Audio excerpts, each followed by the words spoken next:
Jujutsu Kaisen is over, let's talk about it. Now, I won't bore you with a spiel about how popular this series is. We know that already. We know it's a cultural phenomena. We know that the entire world keeps up with it. And we know that it does numbers. Trust me, I know. And so does my bank account. I won't turn this into a plot summary either because that's annoying. Sorry, literally every video essay maker ever. This video will simply contain my review of the ending. I'll try to focus almost exclusively on the final arc. So I was really curious to see how Gege Akutami would wrap this series up. A series with so many moving parts and so many layers of depth and complexity. I was particularly concerned when the abrupt 5-chapter deadline was announced, and upon reading the final few chapters, I think I have come to a conclusion. I have a fairly concrete opinion of the ending, and it can very briefly be summed up into 2 words. That's it. That's what I thought. That's it. That's all we're gonna get. It felt inconclusive, and I'll elaborate, you bet I will. For a story as methodical and purposeful as Jujutsu Kaisen, the ending felt half-hearted. There wasn't anything explicitly wrong with it. There were no gaping plot holes, but at the same time, it left me wanting more. It lacked that it factor, if that makes sense. Let's start from the beginning.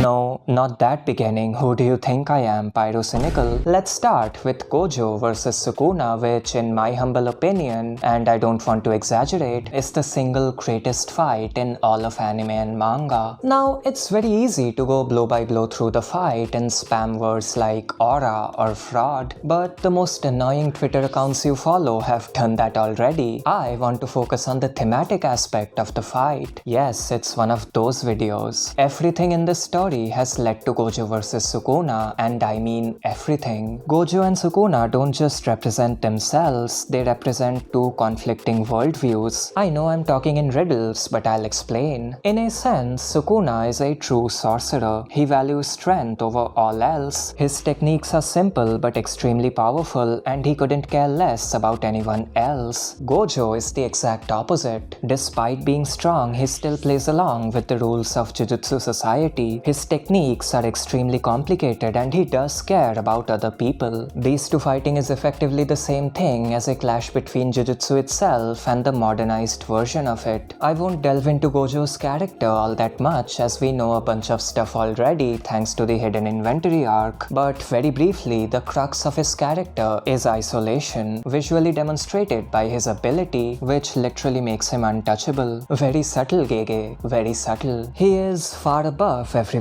else. His power is so vast that it's incomprehensible to the ones around him, so much so that his strength became his identity. Strangers referred to him by his overpowered techniques instead of his name, and even his own students couldn't help but call him the strongest. Gojo himself wasn't naive. He knew what his standing was. He was aware of just how powerful he was. He viewed the people around him as fragile and fleeting, and that's what led to his isolation. People could talk and laugh with him, but they could never truly reach him. Dramatic foreshadowing. He tried training his students to be as strong as him, but deep down he knew that wasn't possible. Him being a teacher was a roundabout way of him trying to bring about change in the world itself, despite the fact that he could have easily taken over and did what he wanted to because of how strong he was. Sukuna, on the other hand, is the exact opposite. He is the epitome of strength. He too is beyond human comprehension, but he doesn't try to mix in with the common folk. He doesn't lower himself to their level, neither does he raise them to his. Sukuna lives for himself and his own pleasure. He is the embodiment of the Heian era, a time period where strength mattered above all else. That's why I don't think a Heian flashback was needed. We already know what that time period was like. It was painfully simple. If you were strong, you lived. If you were weak, you died. That's all there was just do it. There was no nuance. There's no need for spoon feeding, even though that's what the entire battle shonen genre is all about. We can imagine what things were probably like back then. Moving on, it's interesting to note that both Gojo and Sukuna were referred to as the Enlightened One at one point or another. Foreshadowing is a literary device. In my opinion, I just plagiarized a joke from someone who made a 4-hour video about plagiarism. In my opinion, Gojo was a fraud. Wait, hold on, don't click off. I don't mean fraud in a brainless shonen bro lingo sense. I mean it in a he lied a lot sense. Gojo was known for making untrue statements. The story used that as a gag on several occasions. This tendency of his also applied to the serious stuff. His enlightenment was an excellent example of that. Everything about this scene, including Gojo's own words, made it seem like he had truly transcended, like he had no use for human emotions anymore. However, subsequent episodes seem to suggest otherwise. Gojo had a meltdown over Geto. He had a meltdown over Geto in front of a KFC, and he had a meltdown over Geto's corpse. Good to mix things up, I guess. He was still a human. He had human feelings and vulnerabilities. In contrast, Sukuna almost never lost his bearings. He always had a contingency plan. That's where the asshole comments come from. He was always prepared. He always had a trick up his sleeve. His age and his experience as a sorcerer made him that way, and that wasn't the case with Gojo. The way I see it, Gojo was never truly enlightened, but Sukuna was. Sukuna is everything we thought Gojo was. He is him, as the kids say. It's been Gege Akutami, thanks for watching. No, but seriously, the entire story glazes Sukuna. Him being the incomprehensible, all-powerful entity that he is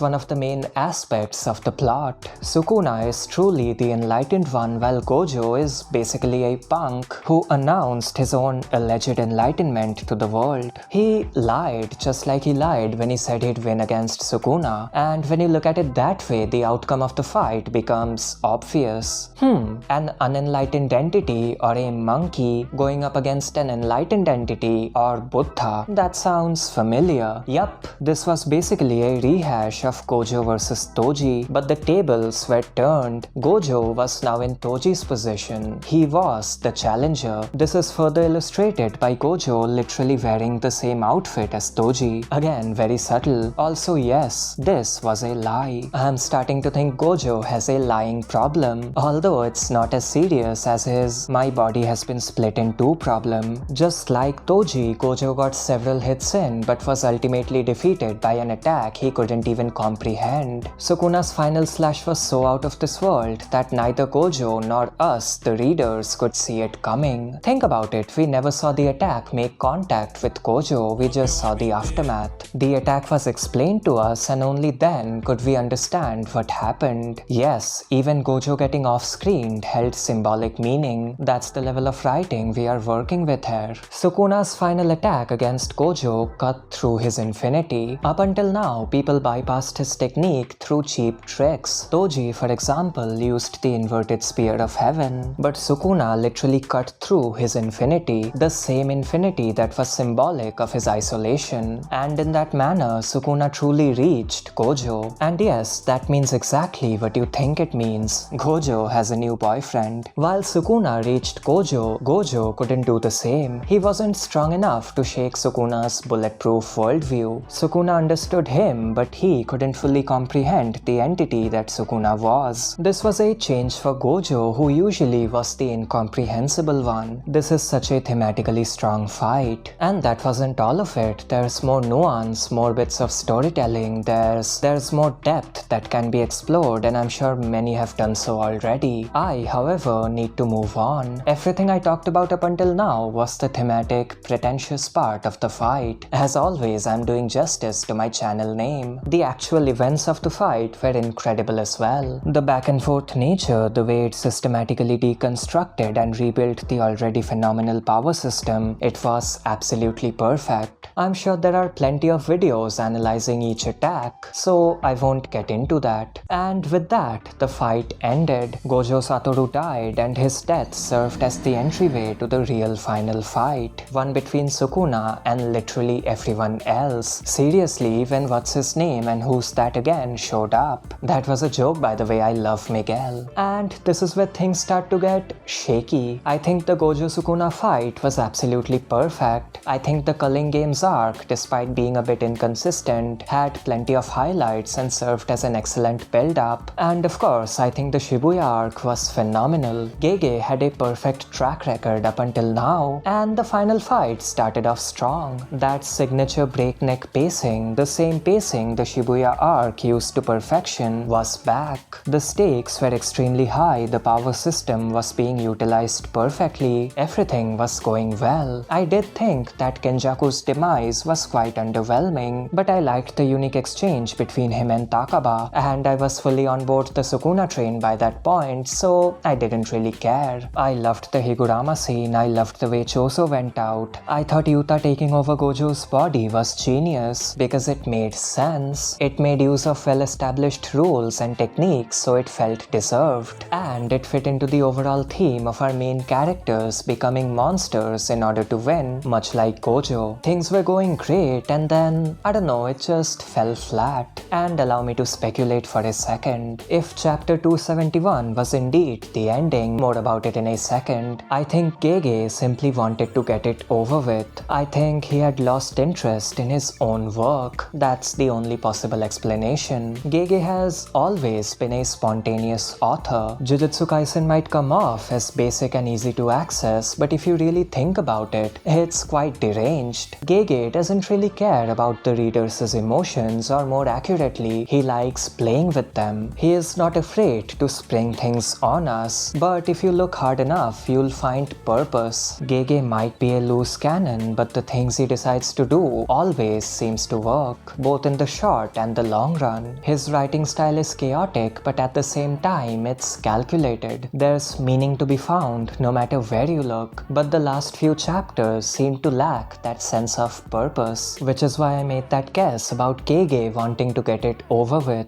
I feel like he had a checklist of things he wanted to do, and by the end, he was simply taking things off it without any real purpose or meaning. Let's go over the main trio. I think that will be enough to prove my point. Nobara's return was extremely obvious. I don't understand how any of you thought she was actually dead. It's Jujutsu Kaisen, mate. If Gege wanted to kill her, trust me, you would know. He wouldn't tiptoe around it. I think Nobara's character came to a satisfactory conclusion all the way back in Shibuya, so she didn't really need a grand final stand. Her appearance was pure fan service, but still it felt so sloppy, all things considered. That's not a good word to use when talking about a female character. I apologize. I know Gege always wanted to bring her back. Like I said, it was obvious, but it still felt so last minute. She woke up just in time, did her thing, and went back to her normal self like nothing happened. That's it? You're not going to acknowledge her absence? She just woke up from a near-death state and went back to her usual self? Seriously? Come on. Again, she didn't need a conclusion, so it wasn't that hard to stomach, but it's Gege Akutami. I expect, I don't know, more. The same thing happened with Fushiguro, except unlike Nobara, he actually needed a conclusion. The poor guy got his body taken over by Sukuna, lost his reason to live when his sister died, underwent an unfathomable amount of trauma, and then just went back to his usual self after a 5-minute therapy session with Yuji. He just decided to live for someone again? That's all you got? Everything that happened to him throughout the Shinjuku Showdown arc had no discernible effect on him? Seriously? Come on. That Nobara thing was lazy for Gege. This is lazy for any professional author. What went wrong behind the scenes? I'd love to know. So far, Gege is 0 for 2 when it comes to the main trio, but let's talk about Yuji, our protagonist, and by extension, Sukuna. And things do get interesting here. I loved the idea of Yuji's domain. It was an expression of his own self, and that was fascinating. The way Sukuna reacted to it was absolutely perfect as well. Like I said, Sukuna is above and beyond your average sorcerer. He understood what Yuji was saying, but he refused to acknowledge it. He refused to lower himself to Yuji's standards, to look at the world the same way Yuji does. Their dynamic is very interesting, or at least it was. Sukuna actually betrayed his self-serving personality a few chapters back, simply because he rejected Yuji and his tenacity with every ounce of his being. The The 1,000-year-old all-powerful curse god was forced to abandon his principles because of this teenage boy. That's interesting, right? Where will this go? What will come out of this battle of wills? Well, nowhere and nothing. Sukuna rejects Yuji, but then a few chapters later, he just accepts him? What happened? What led to this outcome? I don't have a clue. Am I missing something? It wasn't all bad. The way that one Mahito scene was flipped by this scene was excellent. Against Mahito, Yuji was forced to set his protagonist complex and ideas of righteousness aside and accept his role as a cog, as a curse-killing machine. He lowered himself to Mahito's level in terms of morality, and here he lifted Sukuna up to his. An excellent concept that was completely lacking in execution. This scene does not feel deserved whatsoever. We saw Sukuna thoroughly reject Yuji in his domain. What happened since then? What changed? How did this lead to this? Sure, Sukuna lost the physical fight, but if that's all that mattered, then technically Sukuna's worldview won. Strength was the only thing that mattered at the end of the day. It doesn't feel right at all. Again, I feel like this was the conclusion on Gege's aforementioned list of things to do without any meaning or purpose. Sukuna's demise/conclusion was the single most disappointing thing from this series for me. It's genuinely difficult for me to come to terms with the fact that the same author who wrote this incredible conclusion also wrote this unremarkable one. This aimless conclusion also bleeds into the central theme of the show: selfishness and selflessness. I couldn't tell you what the final takeaway was. I don't know. I don't think the story took a strong enough stance. Sukuna died, so I guess selflessness is good, and a lot of people will show up to Yuji's funeral. Good for him, I guess. It feels so inconclusive. And that brings us to the final couple of chapters. The main trio is back, they are up to their usual shenanigans, and they get summoned for a mission. Also, the world post-Shibuya has just gone back to normal, I guess. Tokyo is a hub for spirits, but the rest is fine. Anyway, this random side quest was weirdly placed. I thought they were going somewhere, but it was just a way of shoehorning in the idea of Gojo students living up to his expectations, which is fine. Afterlife Sukuna is a good guy now, so the cycle won't continue. Sure, I have talked about how nonsensical that is. And yeah, that was the ending. I wasn't the biggest fan, in case you couldn't tell. It felt so empty, so pointless. Good guy won, bad guy lost. Yeah, sure, there's nothing wrong with that. But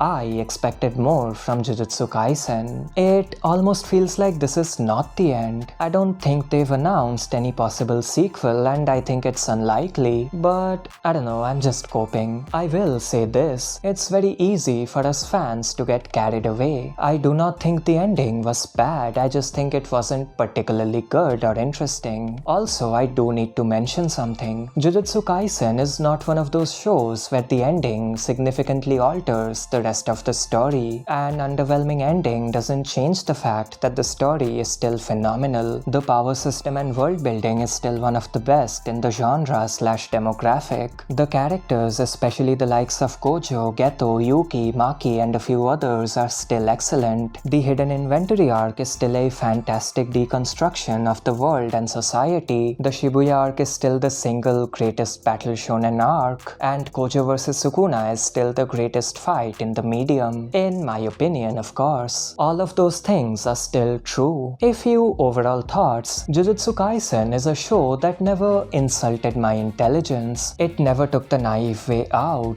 It wasn't afraid to explore the grey areas of its world and society, and it did so with a remarkable amount of competency. Shonen anime usually struggles at all of those things. Despite the ending, Jujutsu Kaisen is still my all-time favorite battle shonen, and not that many shows come close. I think Jujutsu Kaisen will end up being the anime community's punching bag for quite some time because of the ending, but it is what it is. A massive thank you to Gege Akutami and everyone else involved with the production of the manga. Jujutsu Kaisen is fantastic, and I eagerly await your next work. That's about it. Liked the video? Check out this other bit of content on screen. Like and subscribe, and until next time.